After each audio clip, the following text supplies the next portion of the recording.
మేడ్చల్ జిల్లా నారపల్లిలోని దివ్యానగర్లో అంటే మరికొంతమంది హైడ్రా కూల్చివేతలను వ్యతిరేకిస్తున్నారు. ఇక్కడ ఫ్లాట్లు ఉన్నటువంటి కొంతమంది కూల్చివేతలు వ్యతిరేకిస్తున్నారు. అందుకు సంబంధించి మనకు అయితే కూల్చివేతలు వ్యతిరేకించే మనకు వాళ్ళని అడిగి తెలుసుకుందాం. ఎందుకు కూల్చివేతలు వ్యతిరేకిస్తారు ఈ ప్రహారీ గోడలని చెప్పండి.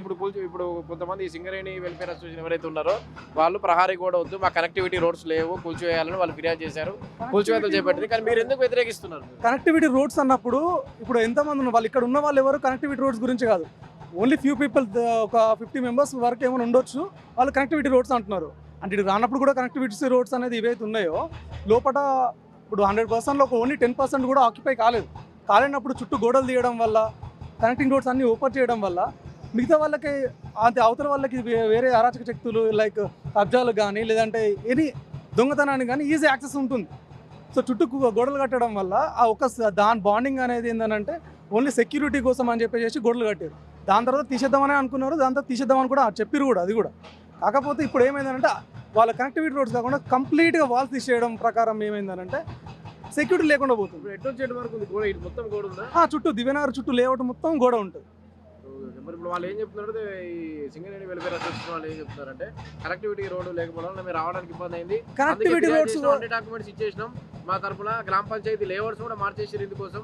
అదేం చెప్తారు అంటే ఇప్పుడు గ్రామ పంచాయతీ లేఅవుట్ మార్చేస్తున్నారు అని అంటే ఇప్పుడు 30 సంవత్సరాల నుంచి గ్రామ పంచాయతీ అందరబోతున్నారు కాదు కదా.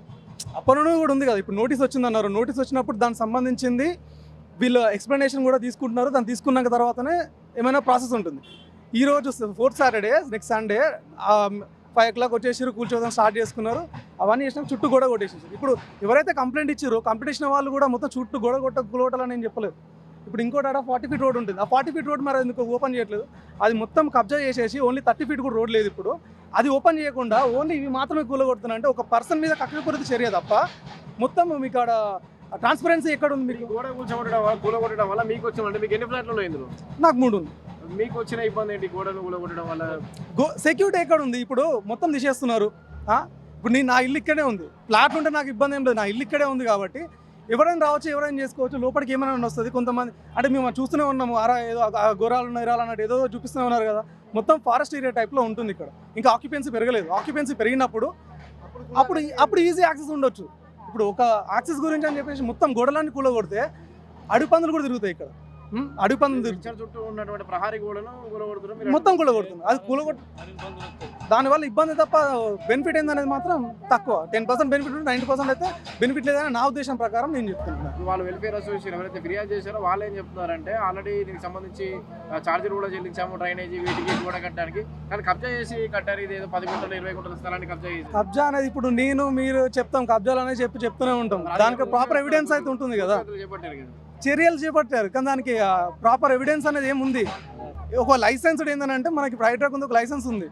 సో రావడం కొలగొట్టడం అనేది ఇప్పుడు 20 ఏళ్ళు 30 ఏళ్ళ నుంచి ఇల్లును కూడా కొలగొట్టారు. మరి అవైనా దౌర్జన్యం కట్టినే కాదు కదా. దానికి బ్యాంక్ లోన్ ఉంది, దానికి లీగల్ వెరిఫికేషన్స్ అవి ఉంటాయి. ఇవన్నీ ఉన్నాక కూడా కొలగొట్టారు అంటే మరి దానికి ఎట్లా కొలగొట్టారు? దానికి కూడా సమాధానం చెప్పాలి కదా. హైదరాబాద్ మొన్న కూడా హైకోర్టు కూడా చెప్పింది కదా, ఇష్టానుసారం కూలగొట్టడానికి మీకు హక్కు లేదయ్యా, దానికంటే ఒక ప్రాసెస్ ఉంటుంది. ఇప్పుడు చిన్న ఇల్లు కట్టుకుని వచ్చేసి నేను కూలగొట్టేసేసి ఇప్పుడు రీసెంట్గా ఏమైందంటే హైట్ స్లో అయింది. కానీ స్టార్టింగ్లో ఒక పద్ధతి ప్లానింగ్ లేకుండా ఇష్టాన్ని కూలగొట్టుకుంటూ పోవడం వల్ల ఎంతోమంది జీవితాలు మొత్తం నాశనం అయిపోయినాయి. ఒక 30-40 ఏళ్ళు సంవత్సరాలు కట్టి సంపాదించినదంతా ఇంటి మీద పెట్టినోడు ఇప్పుడు ఇల్లు లేకుండా రోడ్డు మీద వచ్చిండు. దానికి సమాధానం ఉండదు.